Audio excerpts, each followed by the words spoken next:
From the Up Coast Studios in Oklahoma City, you're watching an OU Update with Jason Kersey. I'm Jenni Carlson. Jason, a lot of attention in the spring game this year on offense. Obviously, breaking in a new quarterback, who that's going to be is up in the air. But also defense is kind of going through a transition. Let's talk about them for a second. Let's start with the defensive line. How did you feel like they performed on Saturday during the spring game? It's a little bit hard to tell because, like the offense, the defense was very vanilla in what they did. But one thing you could tell was that Jordan Phillips has really come a long way since last season when he didn't really play much. Now, that was a lot of seniors in front of him. But I think he really has showed that he has the potential to be a good player. But and they're going to need him because that unit lost so much experience from last year. Yeah, and I would think how they play is going to have an impact on how those linebackers are able to perform. We saw two of them out there pretty much the whole game. How much of the defensive line, is going to really impact those linebackers? Well, I think it impacts everything. And last year, the secondary was made to look pretty bad a lot by some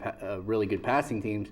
But a lot of that was because the defensive line didn't get any pressure on the quarterback. And so that really is what makes that so important. If they can get pressure on the quarterback, then the linebackers in the secondary can keep on their guys and can play a little bit better, and it may help keep linebackers in the game, which is something we didn't see much of last year. You mentioned Jordan Phillips really quickly. Is he ready to be a full-time guy for that defensive line? Well, whether he is or not, he's going to have to be because they don't really have anybody else. They had to move Chuka and Dule inside to defensive tackle, just showing just how thin they are at that position. So I think he probably is going to be ready by the start of the season, but whether he is or isn't, he's the guy. All right, thanks, Jason. Be sure to stay with the best coverage team anywhere at newsok.com and every day in the Oklahoman.